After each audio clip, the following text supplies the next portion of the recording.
Hey guys, Savvy Dirt Farmer here. One thing everybody wants to know is how do you propagate hydrangeas?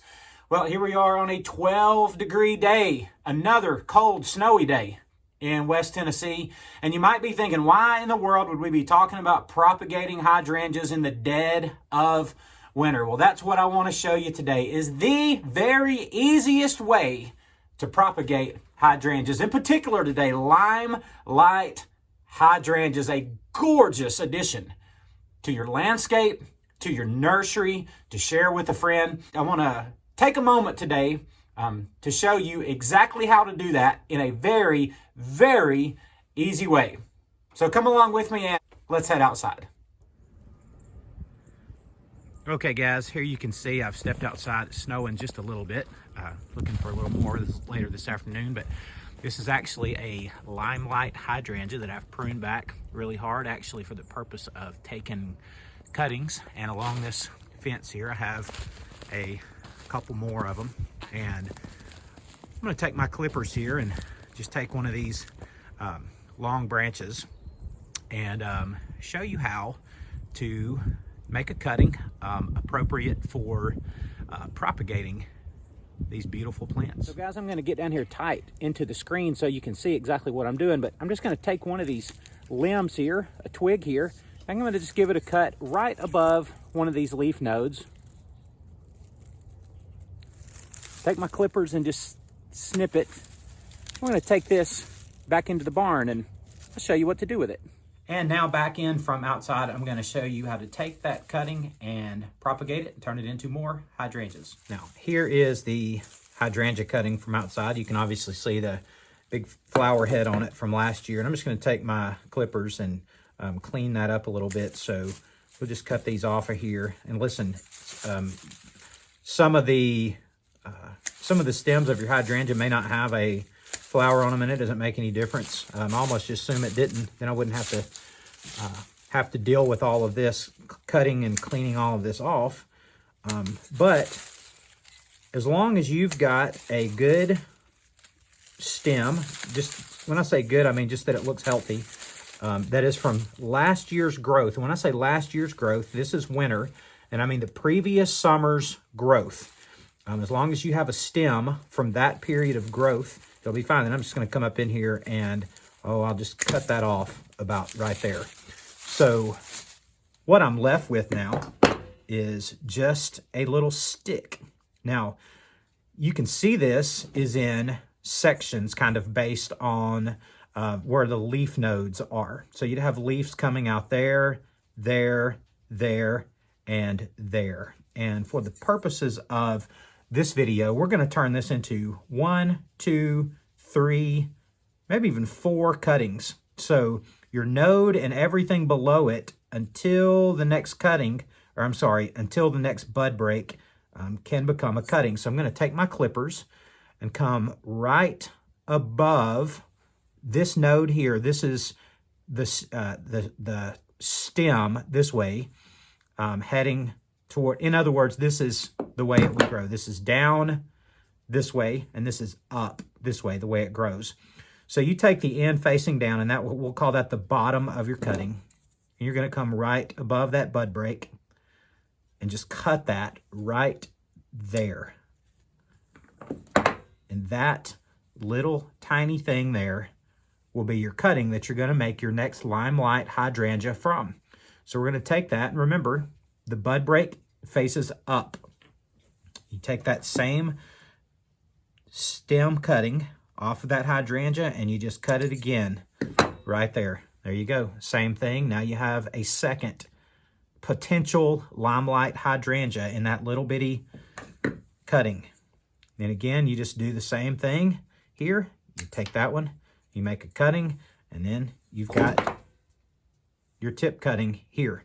And you can do the very tip of a stem. If it doesn't have a big flower head on it like this, if it were to just have a terminal end with no flower on it, you can use that as a cutting also, or anywhere along that stem.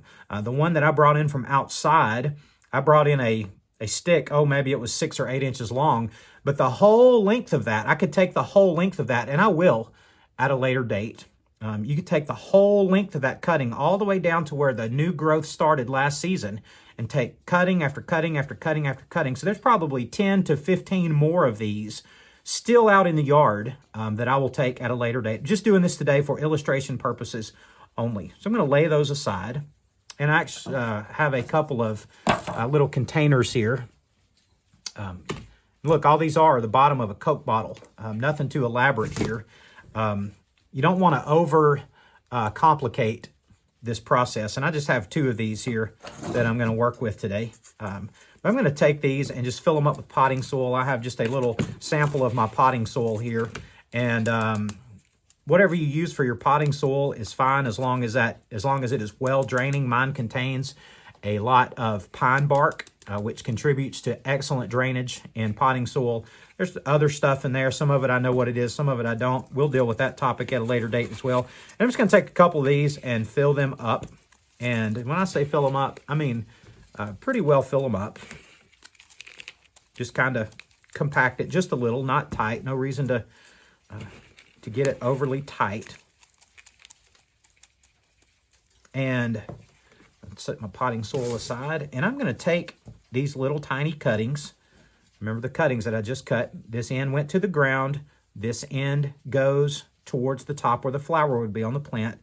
And I'm going to take that cutting and I'm going to just stick it right down inside that potting soil. And I'm going to just leave it just like that.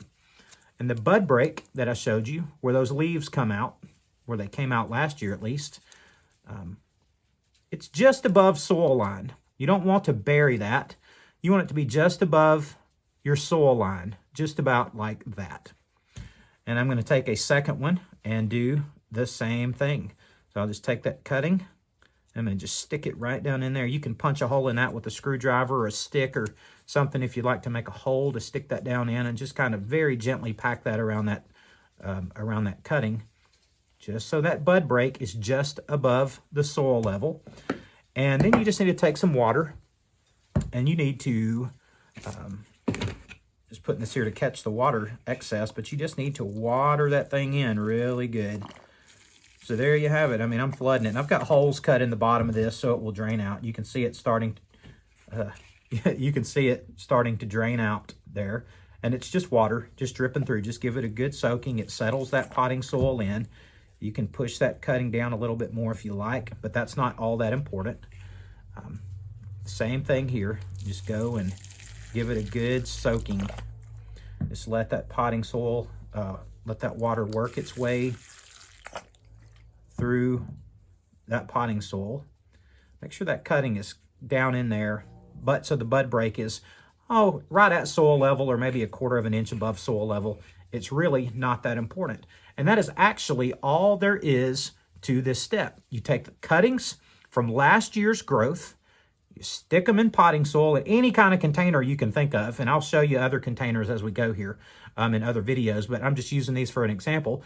Take a small container, set them in that small container, and then we're going to take these containers and we're just going to sit them outside. Yep, just sit them outside in the weather. They'll freeze hard as can be, and they may take snow on them today. They'll take rain on them, but they've got holes cut in the bottom and they will drain just fine. So this is how you do hardwood cuttings of Limelight Hydrangeas.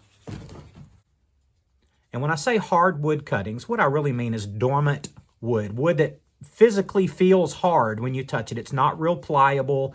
It's not like new growth that you see in the spring and in the summer. It's hard, dormant growth. That's why they're called hardwood cuttings. So you just take those cuttings, stick them in small containers, keep them moist, don't let them dry out, and come spring, all by themselves, they will bud out and they will turn into brand new plants. And I will keep you updated on the progress of these as we go through the season. So I'm going to take these outside and I'm going to just sit them down over here in a bed I have, and they're just going to sit there. And come March, April, when the weather warms up, these guys will start growing leaves on them and they'll turn into little plants. Hope this is helpful to you. If it is, go ahead and subscribe to the channel, and I hope to make a lot more helpful videos for you. Savvy Dirt Farmer here, signing off. I'll see you next time.